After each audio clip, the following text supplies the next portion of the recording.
मीका भविष्यवक्ता की पुस्तक अध्याय 1।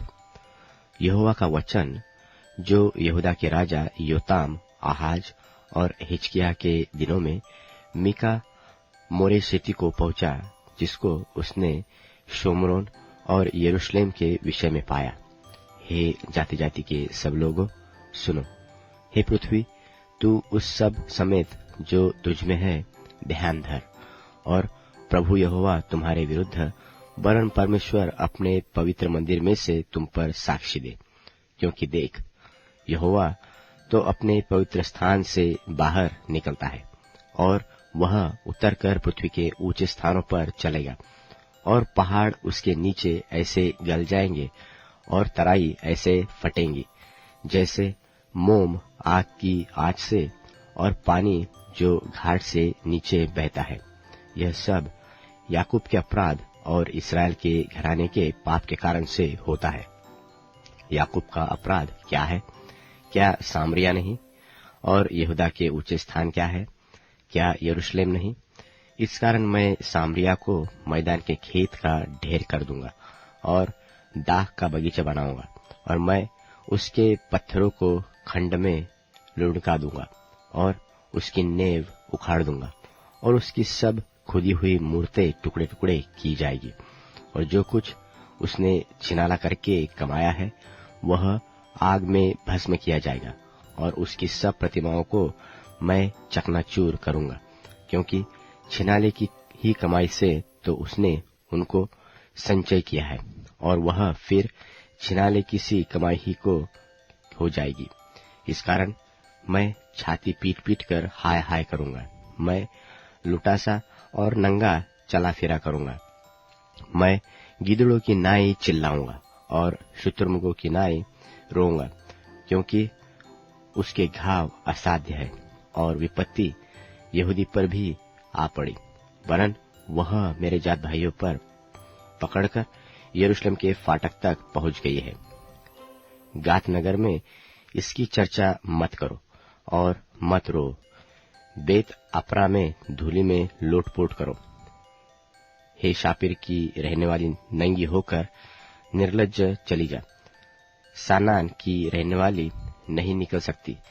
बेतेसेल के रोने पीटने के कारण उसका शरण स्थान तुमसे ले लिया जाएगा, क्योंकि मारोत की रहने वाली तो कुशल की पाट जोहते जोहते तड़प गई है, क्योंकि यहोवा की ओर से यरूशलेम के फाटक तक विपत्ति आ पहुंची है। हे लाकिश की रहने वाली, अपने रथों में वेग चलने वाले घोड़े जोत। तुझी से सियोन की प्रजा के पाप का आरंभ हुआ, क्योंकि इस्राएल के अपराध भी तुझी में पाए गए। इस कारण तू गात के मोर्शेत को दान देकर दूर कर देगा, क्योंकि अकजीब के घर से इस्राएल के राजा धोखा ही खाएंगे। हे मारेशा की रहने वाली, मैं फिर तुझ पर एक अधिकारी ठहराऊंगा, और इस्राएल के प्रतिष्ठित लोगों को अदुल्लाम में आना पड़ेगा। अपने दुलारे लड़कों के लिए अपना केश कटवाकर सिर मुंडा, वरन अपना पूरा सिर गिद्ध के समान गंजा कर दे, क्योंकि वे बंधुए होकर तेरे पास से चले गए हैं। अध्याय 2। हाय उन पर जो बिछौने पर पड़े हुए बुराइयों के उपाय की कल्पना करते और दुष्ट कर्म की इच्छा रखते हैं। बलवंत होने के कारण भोर को दिन निकलते ही वे उसको पूरा करते हैं, और वे खेतों का लालच करके उन्हें छीन लेते हैं, और घरों का लालच करके उन्हें भी ले लेते हैं, और उसके घराने समेत पुरुष पर और उसके निज भाग समेत किसी पुरुष पर अंधेर और अत्याचार करते हैं। इस कारण यहोवा यो कहता है कि मैं इस कुल पर ऐसी विपत्ति डालने की कल्पना करता हूँ, जिसके नीचे से तुम अपनी गर्दन हटा न सकोगे, न अपने सिर ऊंचा कर पाएंगे, क्योंकि वह विपत्ति का समय होगा। उस समय यह अत्यंत शोक का गीत दृष्टांत की रीति पर गाया जाएगा कि हम तो सर्वनाश हो गए। वह मेरे लोगों के भाग को बिगाड़ता है। हाय, वह उसे मुझसे कितनी ही दूर कर देता है। वह हमारे खेत बलवा करने वाले को दे देता है। इस कारण तेरा ऐसा कोई न होगा जो यहोवा की मंडली में चिट्ठी डालकर नापने की डोरी डाले। बकवासी कहा करते हैं कि बकवास न करो, इन बातों के लिए न कहा करो। ऐसे लोगों में से अप्रतिष्ठा जाति न रहेगी। हे याकूब के घराने, क्या यह कहा जाए कि यहोवा का आत्मा अधीर हो गया है? क्या ये काम उसी के किए हुए है? क्या मेरे वचनों से उसका भला नहीं होता जो सिधाई से चलता है? परंतु कल की बात है कि मेरी प्रजा शत्रु बनकर मेरे विरुद्ध उठी है। तुम शांत और भोले भाले राहियों के जो लड़ाई का विचार न करके निधड़क चल रहे हैं, उनके तन से चादर छीन लेते हो। मेरी प्रजा की स्त्रियों को तुम उनके सुखधामों से निकाल देते हो और उनके नन्हे बच्चों से तुम मेरी दी हुई उत्तम वस्तुएं सर्वदा के लिए छीन लेते हो। उठो, चले जाओ, क्योंकि यह तुम्हारा विश्राम स्थान नहीं है। इसका कारण वह अशुद्धता है जो कठिन दुख के साथ तुम्हारा नाश करेगी। यदि कोई झूठी आत्मा से चलता हुआ यह झूठी बात कहे कि मैं तुमसे नित्य दाख मधु और मदिरा का वचन सुनाता रहूंगा, तो वही इन लोगों का भविष्यवक्ता ठहरेगा। हे याकूब, मैं निश्चय तुम सबों को इकट्ठा करूंगा। मैं इस्राएल के बचे हुओं को निश्चय इकट्ठा करूंगा। बासरा की भेड़ बकरियों की नाई एक संग रखूंगा। उस झुंड की नाई जो अच्छी चराई में हो, वे मनुष्यों की बहुतायत के मारे कोलाहल मचाएंगे। उनके आगे आगे बाड़े का तोड़ने वाला गया है, इसलिए वे भी उसे तोड़ रहे हैं और फाटक से होकर निकल जा रहे हैं। उनका राजा उनके आगे आगे गया, अर्थात यहोवा उनका सरदार और अगुआ है। अध्याय 3। और मैंने कहा, हे याकूब के प्रधानों, हे इस्राएल के घराने के न्यायियों, सुनो। क्या न्याय का भेद जानना तुम्हारा काम नहीं? तुम तो भलाई से बैर और बुराई से प्रीति रखते हो। मानो तुम लोगों पर से उनकी खाल और उनकी हड्डियों पर से उनका मांस उधेड़ लेते हो, वरन तुम मेरे लोगों का मांस खा भी लेते और उनकी खाल उधेड़ते हो। तुम उनकी हड्डियों को हांडी में पकाने के लिए तोड़ डालते हो और उनका मांस हंडे में पकाने के लिए टुकड़े टुकड़े करते हो। वे उस समय यहोवा की दुहाई देंगे, परंतु वह उनकी न सुनेगा, वरन उस समय वह उनके बुरे कामों के कारण उनसे मुंह फेर लेगा। यहोवा का यह वचन है कि जो भविष्यवक्ता मेरी प्रजा को भटका देते और अपने दांतों से काटकर शांति शांति पुकारते हैं, और जो कोई उनके मुंह में कुछ नहीं देता, उसके विरुद्ध युद्ध करने को तैयार हो जाते हैं। इस कारण ऐसी रात तुम पर आएगी कि तुमको दर्शन न मिलेगा और तुम ऐसे अंधकार में पड़ोगे कि भावी न कह सकोगे।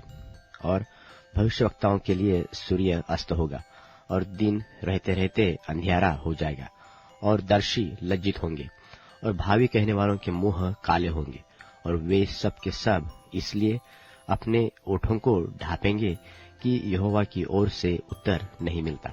परंतु मैं तो यहोवा की आत्मा से शक्ति, न्याय और पराक्रम पाकर परिपूर्ण हूँ कि मैं याकूब को उसका अपराध और इस्राएल को उसका पाप जता सकूं। हे याकूब के घराने के प्रधानों, हे इस्राएल के घराने के न्यायियों, हे न्याय से घृणा करने वालों और सब सीधी बातों को टेढ़ी मेढ़ी करने वालों, यह बात सुनो। वे तो सियोन को हत्या करके और यरूशलेम को कुटिलता करके दृढ़ करते हैं। उसके प्रधान घूस ले लेकर विचार करते और याजक दाम ले लेकर व्यवस्था देते हैं और भविष्यवक्ता रुपए के लिए भावी कहते हैं। तो भी वे यह कहकर यहोवा पर भरोसा रखते हैं कि यहोवा हमारे बीच में तो है, इसलिए कोई विपत्ति हम पर न आएगी। इस कारण तुम्हारे हेतु सियोन जोत कर खेत बनाया जाएगा और यरूशलेम डीह ही डीह हो जाएगा, और जिस पर्वत पर भवन बना है वह वन के ऊंचे स्थान सा हो जाएगा। अध्याय 4। अंत के दिनों में ऐसा होगा कि यहोवा के भवन का पर्वत सब पहाड़ों पर दृढ़ किया जाएगा और सब पहाड़ियों से अधिक ऊंचा किया जाएगा, और हरेक जाति के लोग धारा की नाई उसकी ओर चलेंगे। और बहुत जातियों के लोग जाएंगे और आपस में कहेंगे कि आओ, हम यहोवा के पर्वत पर चढ़कर याकूब के परमेश्वर के भवन में जाए। तब वह हमको अपने मार्ग सिखाएगा और हम उसके पथों पर चलेंगे, क्योंकि यहोवा की व्यवस्था सिय्योन से और उसका वचन यरूशलेम से निकलेगा। वह बहुत देशों के लोगों का न्याय करेगा और दूर दूर तक की सामर्थी जातियों के झगड़ों को मिटाएगा। सो वे अपनी तलवारें पीटकर हल के फाल और अपने भालों को हंसिया बनाएंगे। तब एक जाति दूसरे के विरुद्ध तलवार न चलाएगी और लोग आगे को युद्ध विद्या न सीखेंगे, वरन वे अपनी अपनी दाखलता और अंजीर के वृक्ष तले बैठा करेंगे और कोई उनको न डराएगा। सेनाओं के यहोवा ने यही वचन दिया है। सब राज्यों के लोग तो अपने अपने देवता का नाम लेकर चलते हैं, परंतु हम लोग अपने परमेश्वर यहोवा का नाम लेकर सदा सर्वदा चलते रहेंगे। यहोवा की यह वाणी है कि उस समय मैं प्रजा के लंगड़ों और बरबस निकाले हुओं को और जिनको मैंने दुख दिया है उन सबको इकट्ठे करूंगा, और मैं लंगड़ों को बचा रखूंगा और दूर किए हुओं को एक सामर्थी जाति कर दूंगा। और यहोवा उन पर सिय्योन पर्वत के ऊपर से सदा राज्य करता रहेगा। और हे एदेर के गुम्मट, हे सिय्योन की पहाड़ी, पहली प्रभुता अर्थात यरूशलेम का राज्य तुझे मिलेगा। अब तू क्यों चिल्लाती है? क्या तुझ में कोई राजा नहीं रहा? क्या तेरा युक्ति करने वाला नाश हो गया, जिससे जच्चा स्त्री की नाई तुझे पीड़ा उठती है? हे सिय्योन की बेटी, जच्चा स्त्री की नाई पीड़ा उठाकर उत्पन्न कर, क्योंकि अब तू गढ़ी में से निकलकर मैदान में बसेगी, वरन बाबुल तक जाएगी, वही तू छुड़ाई जाएगी, अर्थात वही यहोवा तुझे तेरे शत्रुओं के वश से छुड़ाएगा। और अब बहुत सी जातियां तेरे विरुद्ध इकट्ठा होकर तेरे विषय में कहेगी कि सिय्योन अपवित्र की जाए और हम अपनी आंखों से उसको निहारें, परंतु वे यहोवा की कल्पनाएं नहीं जानते, न उसकी युक्ति समझते हैं कि वह उन्हें ऐसा बटोर लेगा जैसे खलिहान में पूले बटोरे जाते हैं। हे सिय्योन, उठ और दाव, मैं तेरे सिंगों को लोहे के और तेरे खुरों को पीतल के बना दूंगा, और तू बहुत सी जातियों को चूर चूर करेगी और उनकी कमाई यहोवा को और उनकी संपत्ति पृथ्वी के प्रभु के लिए अर्पण करेगी। अध्याय 5। अब हे बहुत दलों की स्वामिनी, दल बांध कर इकट्ठी हो, क्योंकि उसने हम लोगों को घेर लिया है। वे इस्राएल के न्यायी के गाल पर सोटा मारेंगे।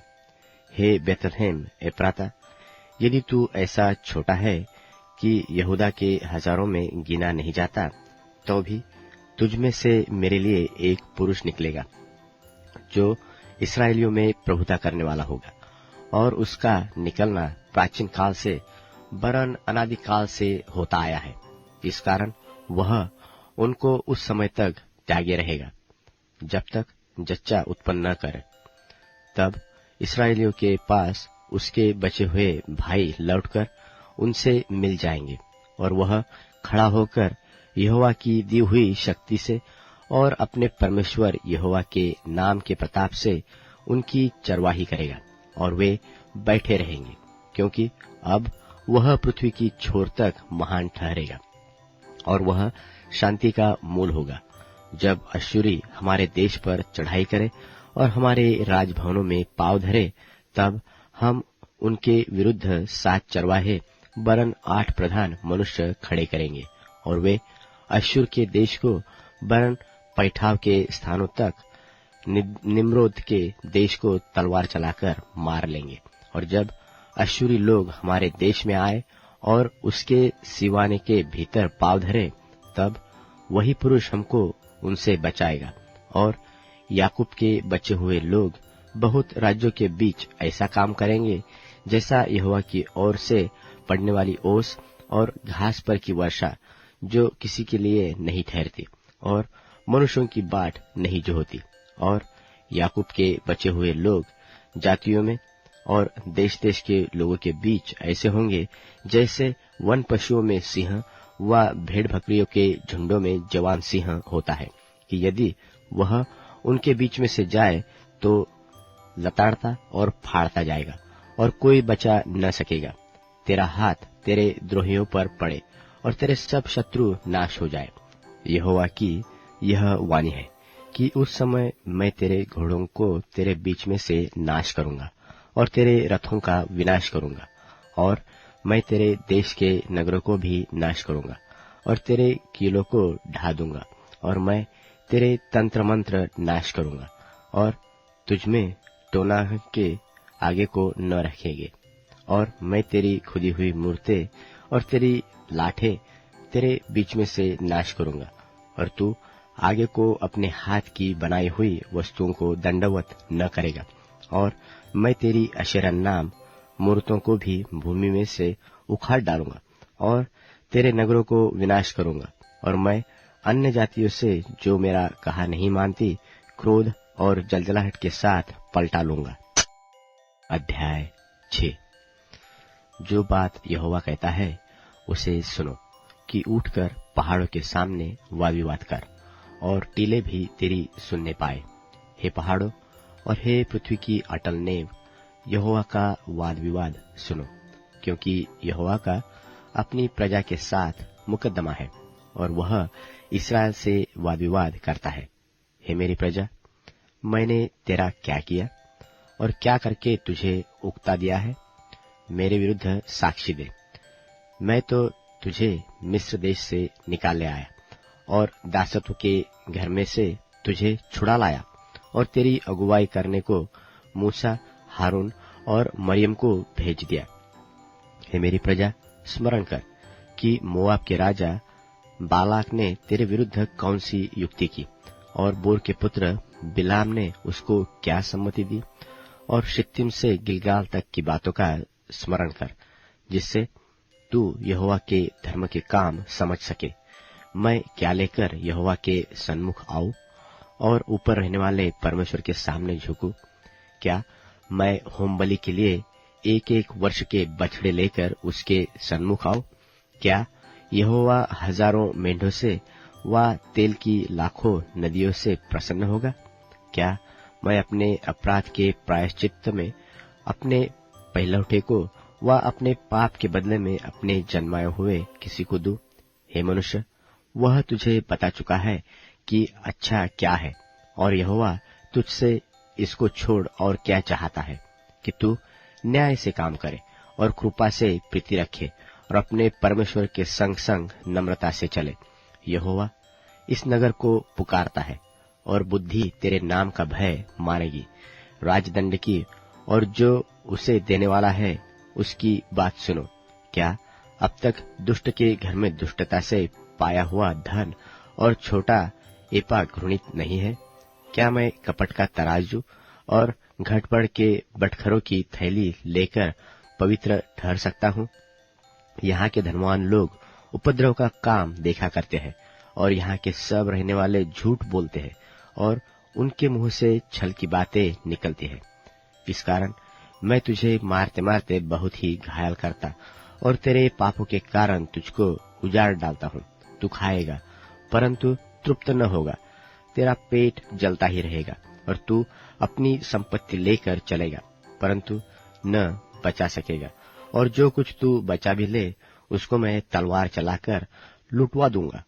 तू बोएगा परंतु लवेगा नहीं, तू जलपाई का तेल निकालेगा परंतु लगाने न पाएगा, और दाख रौंदेगा परंतु दाख मधु पीने न पाएगा, क्योंकि वे उम्री की विधियों पर और अहाब के घराने के सब लोग कामों पर चलते हैं, और उनकी युक्तियों के अनुसार तुम चलते हो।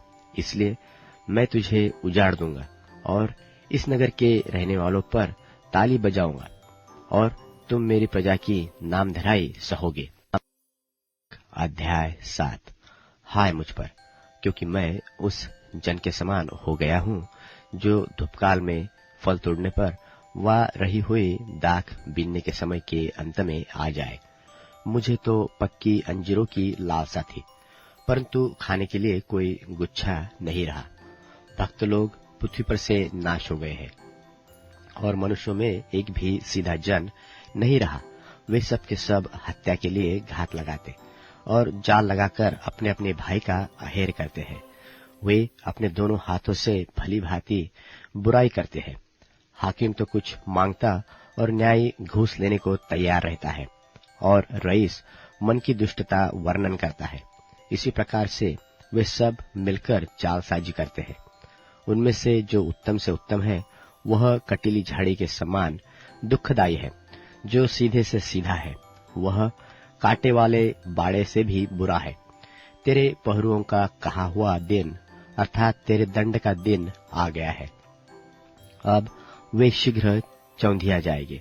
मित्र पर विश्वास मत करो, परम मित्र पर भी भरोसा मत रखो। वरन अपनी अर्धांगिनी से भी संभल कर बोलना, क्योंकि पुत्र पिता का अपमान करता और बेटी माता के और पतोह सास के विरुद्ध उठती है और एक एक जन के घर ही के लोग उसके शत्रु होते हैं। परंतु मैं यहोवा की ओर ताकता रहूंगा। मैं अपने उद्धारकर्ता परमेश्वर की बाट जोहता रहूंगा। मेरा परमेश्वर मेरी सुनेगा। हे मेरी बैरिन, मुझ पर आनंद मत कर, क्योंकि जो ही मैं गिरूंगा त्यों ही उठूंगा और जो ही मैं अंधकार में पड़ूंगा त्यों ही यहोवा मेरे लिए ज्योति का काम देगा। मैंने जो यहोवा के विरुद्ध पाप किया, इस कारण मैं उस समय तक उसके क्रोध को सहता रहूंगा, जब तक कि वह मेरा मुकदमा लड़कर मेरा न्याय न चुकाए। उस समय वह मुझे उजियाले में निकाल ले आएगा और मैं उसका धर्म देखूंगा। तब मेरी बैरिन जो मुझसे यह कहती है कि तेरा परमेश्वर यहोवा कहाँ रहा, वह भी उसे देखेगी और लज्जा से मुंह ढांपेगी कि मैं अपनी आंखों से उसे देखूंगा। तब वह सड़कों की कीच किनारे लताड़ी जाएगी। तब तेरे बाड़ के बांधने के दिन उसकी सीमा बढ़ाई जाएगी।